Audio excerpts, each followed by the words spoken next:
Bom, vamos agora já chamar o nosso entrevistado. A gente vai falar sobre saúde, pandemia, gripe. O nosso convidado é o Gustavo Cabral, médico imunologista e pesquisador da USP. Olá, Gustavo. Bom dia, prazer em revê-lo. Olá, Marilu. É sempre bom estar aqui contigo, com todos que nos acompanham. É um momento muito especial. Obrigada para a gente também, viu, Gustavo? Mas vamos lá falar de uma pesquisa, né, que saiu ontem, uma pesquisa bastante fresquinha aqui da Fiocruz, que divulgou ontem um dado muito preocupante, né, Gustavo, em relação às crianças. O boletim Infogripe da Fiocruz alerta que, apesar do cenário de queda nos casos de síndrome respiratória aguda grave, em todas as faixas etárias da população adulta, crianças de 5 a 11 anos apresentaram um aumento de aproximadamente 309% na média móvel entre a primeira semana de fevereiro e a quarta semana de março. E no grupo de 0 a 4 anos, dados apontaram aumento de cerca de 110%. Como é que você vê esse resultado, enfim, dessa pesquisa da Fiocruz, que deixa a gente bastante preocupados, né, Gustavo, em relação às crianças? O que você acha que deve estar acontecendo aí? Então, Marilu, basicamente, isso é o resultado claro da não vacinação, tá? Os grupos de 5 a 11 anos, esse grupo de 5 a 11 anos, eles têm mais ou menos 15, com certeza menos de 20% das pessoas que tomaram duas doses, tá? Temos mais de 50% da criançada que tomou uma dose, mas a gente precisa de duas doses. Então, alerta para falar, olha, vamos lá, vamos vacinar suas crianças, tá? E em relação ao grupo de 0 a 4 anos, infelizmente nós não temos vacina, mas nós temos a obrigação de ter um cuidado a mais com eles. Por quê? Eu até escrevi uma matéria exatamente sobre isso há umas seis semanas, chamando a atenção para que, olha, entre crianças e adolescentes, o grupo de maior risco é o de 0 a 4 anos. Por quê? É esse grupo que ainda está em maturação, ainda está amadurecendo o sistema imunológico. Além de não ter vacina, é aquele grupo que é mãe, nem quem é mãe sabe, todo mundo sabe que, olha, é a molecada do tempo das viroses, sabe? Uma molecada que pega qualquer coisa, pega uma infecção viral, bacteriana, e não é à toa, é porque eles ainda estão com o sistema imunológico em maturação, então eles são mais suscetíveis. Consequentemente, esses dados da Fiocruz ligam outro alerta. Olha, é diferente do que nós tínhamos há um ano e meio, há um ano atrás. Um ano e meio, um ano e tal. O primeiro ano e meio da pandemia. Que, embora fosse um período mais delicado, foi o período também que a gente manteve nossas crianças e adolescentes em casa. Eles não estavam na escola, só que agora eles estão retornando. Então precisa sim ter um cuidado a mais nisso daí, porque a gente não pode ter mais perdas. Nós não podemos retroceder mais. Estamos indo bem e a gente tem que manter isso. Você tocou num ponto bastante importante. A gente tem aqui muitos pais, mães, professores, professoras que estavam falando. A gente sempre acompanha pelo chat, não pode retornar presencial ou pelo menos não pode liberar máscara. E a máscara foi liberada, né? Em muitos estados, muitas capitais, muitos municípios, as máscaras foram liberadas nas escolas. Só que tem mães e pais que continuam preocupados e não deixam seus filhos irem à escola sem a máscara. Queria que você falasse sobre isso, da importância da máscara, Gustavo. Pois é, Marilu, e essa é a minha grande preocupação, porque assim, a pandemia está levando a gente a ter um prejuízo fora do comum, a gente não consegue calcular o futuro, tá? Principalmente pelo afastamento das escolas, porque quando a gente está falando da classe mais favorecida, tem condições, tem boa internet, tem boa alimentação, tem como contratar alguém para ter aula de reforço, então isso recupera. E para a turma, garotada, que não tem condições de ter tudo isso, ou de ter o mínimo disso, e, consequentemente, com o aumento da fome, essa garotada vai ajudar os pais, vai ajudar a família, para trazer a alimentação, ou seja, foge da escola, não vai para a escola, não tem o suporte, e quando aumenta a dificuldade, vai ter que trabalhar. Então, as coisas somam, gera, consequentemente, o trabalho infantil. Voltando a isso, essa preocupação natural da classe média, principalmente, e da classe menos favorecida, É factível, é real essa preocupação, mas a gente tem que levar em consideração, nós precisamos voltar para a sala de aula, ao mesmo tempo nós precisamos ser seres políticos.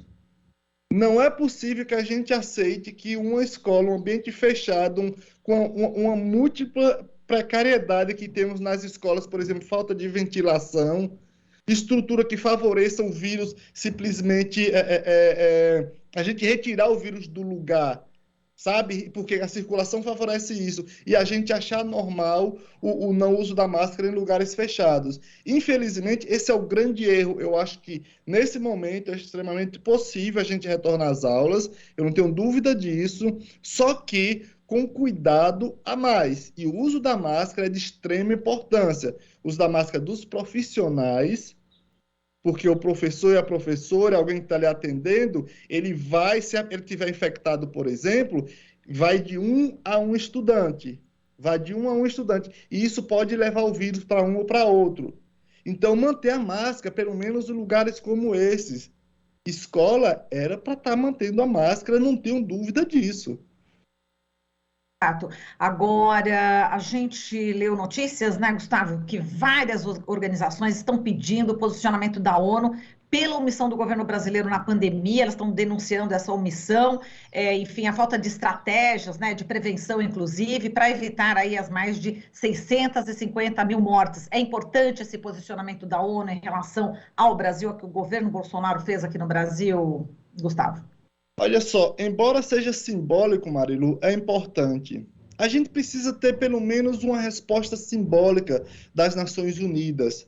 De que, olha, o que aconteceu, o que vem acontecendo, claro, mas o que aconteceu nesses últimos 2 anos, isso foi uma ação anti-vida, foram ações anti a vida humana, continuamente. É difícil de calcular a quantidade de vezes que nós fomos, pelo amor de Deus, não faça isso que o presidente da República está fazendo, não faça isso que o Ministério está orientando, não faça isso que a cúpula do governo federal está fazendo. E essas pessoas, elas têm uma ação, elas têm sabe, um grupo que o escuta que é muito grande. Eles estão, sabe, no mais alto cargo da República. Isso é inadmissível. Além disso, tem a outra questão que é tão importante ou mais. E aí eu venho falando, prova disso, eu venho falando isso há um tempo. Olha, nós não temos um Programa Nacional de Orientação Social e a sociedade está totalmente perdida, sabe? Não sabe o que é que vai fazer, porque um governador falou isso, um prefeito falou aquilo, o presidente falou outra coisa. Nós não temos um Programa Nacional de Orientação Social. Na verdade, nós entramos na pandemia sem um comitê de combate à crise, onde prioriza pela interdisciplinaridade. E aí a gente alcança tudo, desde a questão científica, comunicação, saber o que é que está desenvolvendo, explicar para a sociedade o que é que acontece com cada coisa, cada situação, vacina, medicamento, prevenção. Então, infelizmente, o posicionamento da ONU, mesmo que simbólico, é de extrema importância. Mas o posicionamento nosso como cidadão, como cidadã, é ainda mais importante. Exato, e agora a gente está vendo que o Bolsonaro está pressionando, né, para rebaixar da pandemia para a endemia, né? Aí, enfim, até o próprio ministro da Saúde, né, o Marcelo Queiroga, ele disse que ainda é preciso verificar a situação da Covid para mudança de status, enfim, mas já existe aí a recomendação, parece que vai sair, né, que o uso de máscaras vai realmente cair em repartições públicas federais, deve cair, né? Enfim, como é que você vê essa pressão aí do presidente da República já para rebaixar para a endemia? Não é a hora ainda, né, Gustavo? Então, assim, a gente poderia, pelo menos como sociedade, fazer a pressão oposta, né? Ele pressiona para a máscara cair, a gente pressiona para ele cair. Porque, assim, olha só, não é uma coisa simples, pessoal, simplesmente falar, olha, deixou de ser pandemia, agora é endemia. Tá? Não é só por canetada, não é por decisão pessoal ou presidencial. Isso é questão técnica. Tá? Essa questão técnica, tem que dar todo o suporte para falar, olha, nós passamos de pandemia para endemia. Suporte esse que nunca foi dado pelo Ministério da Saúde, o Ministério de Ciência e Tecnologia, que deveria ser extremamente responsável com o que tem acontecido cientificamente no país e no mundo, tá? Ter acompanhado, incentivado para que a gente desenvolvesse ciência, tecnologia e inovação palpável e aplicável nesse período, e principalmente o presidente da República. Entende? Então, assim, não é simplesmente falar, olha, virou epidemia. E mesmo assim, Marilu, quando isso se tornar, não quer dizer que os cuidados acabaram. Entende? Nós temos várias doenças epidêmicas aqui que a gente que traz problemas gravíssimos. Quando que a gente conseguiu resolver o problema da malária, da chikungunya, da dengue? Quando foi isso? O fato de resolver falar, olha, da própria gripe, todos os anos a gente tem que estar com esse cuidado enorme. Então, assim, o fato, mesmo quando a gente chegar deixar de ser pandemia para epidemia, nós vamos continuar com os cuidados. Se for, né, se tiver um surto, a gente vai botar máscara, mesmo que seja passageiro. Vamos ter que ter vacinação constante, se necessário. Entende? Então, a atenção vai ter que ser contínua. Só que também tem uma esperança de que a gente mude. Agora, esse ano, provavelmente, a gente vai ter esse grupo que está aí. Então, quem entrar vai ser muito mais maleável. Tá? Maleável não no sentido ruim, mas no sentido bom, pessoa que escuta. Por isso que a gente fala tecnicamente, olha, presidente, olha, ministro, a gente tem um problema, a gente precisa agir dessa forma tal, tal.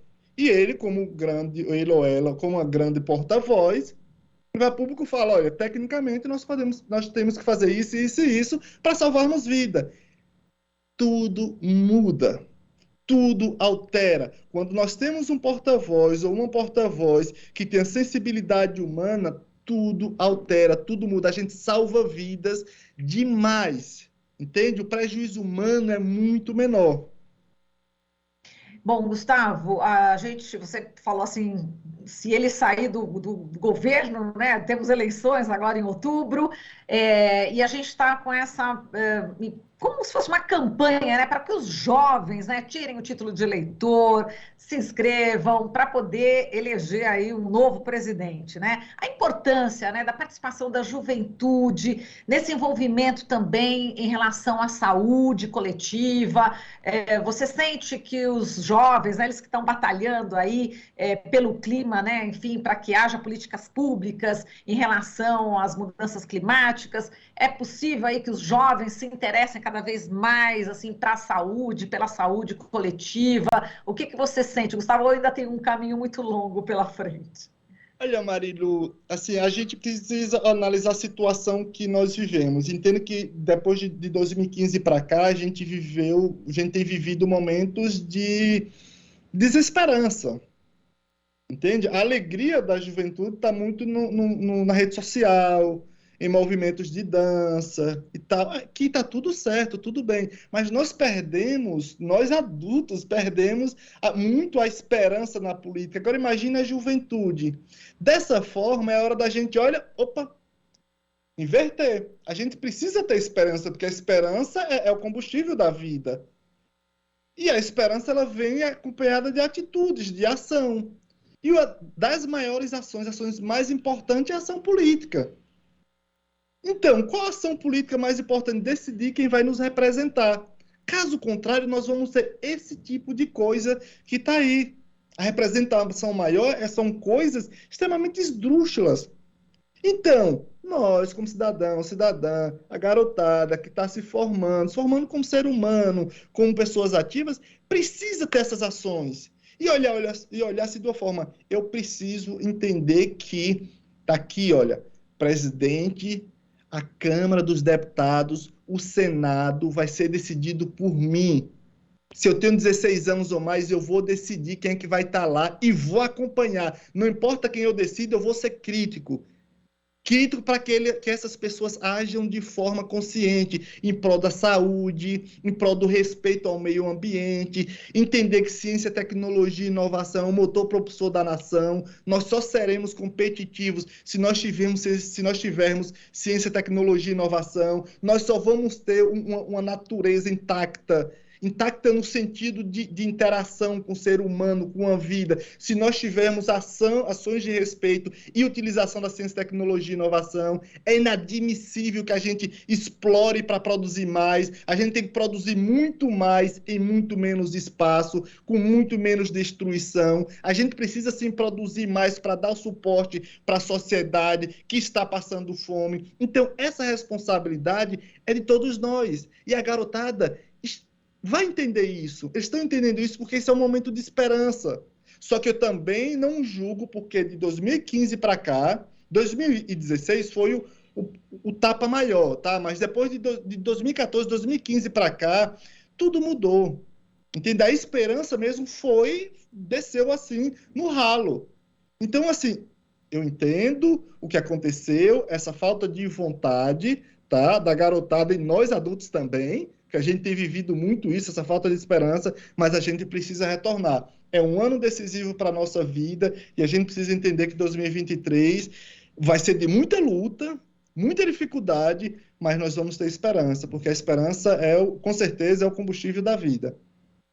Exato. Vou ler aqui alguns comentários no chat para você, Gustavo, para a gente encerrar. A José Negreiros falando, né? E os desgovernos municipais e estaduais liberando tudo e desobrigando o uso de máscaras, o resultado não podia ser outro. Ainda, quem mais aqui? Yoshi Roberta falando, bom dia, eba, adoro o professor Gustavo Cabral. Ainda que a Josi voltou e falou, Gustavo está no ICL, concurso incrível, quem puder fazer, faça mesmo, né? Fala um pouquinho desse curso, Gustavo, só para a gente encerrar. A dica aqui da Josi. Pois é, a gente está lá no Instituto Conhecimento Liberta, junto com a equipe do Eduardo Moreira, a gente está, assim, sabe, tentando colaborar da melhor forma, assim, trazendo conhecimento de todas as áreas através do Instituto Conhecimento Liberta, o ICL. Também estamos todas as terças-feiras fazendo das 6 às 7 no canal do Eduardo Moreira, falando sobre ciência e sociedade.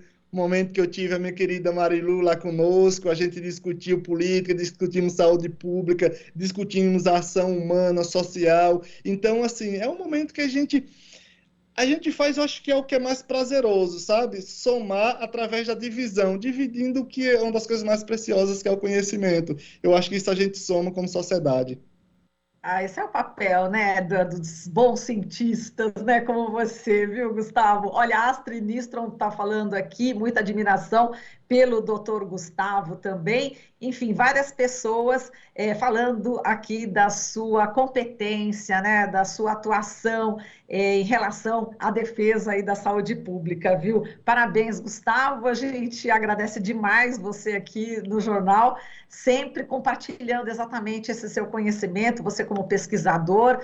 Depois a gente pode voltar a falar também sobre as suas pesquisas em relação ao dengue, chikungunya, né? Então, eu até conheço uma querida amiga que está com sequelas terríveis em relação à chikungunya. A gente pode falar depois sobre isso também, Gustavo. Pronto aqui, eu já te agradeço. Um forte abraço e um ótimo final de semana para você, Gustavo. Obrigado, um abração a todos e a todas. Vamos nos cuidando. Foi saúde pública, agora falar de ciência, conta comigo. E sociedade, conta comigo sempre. Beijão, viu? Beijo, querido. Falamos aqui com o Gustavo Cabral, médico, imunologista e pesquisador da USP. Aqui você ouve as notícias que os outros não dão. Jornal Brasil Atual.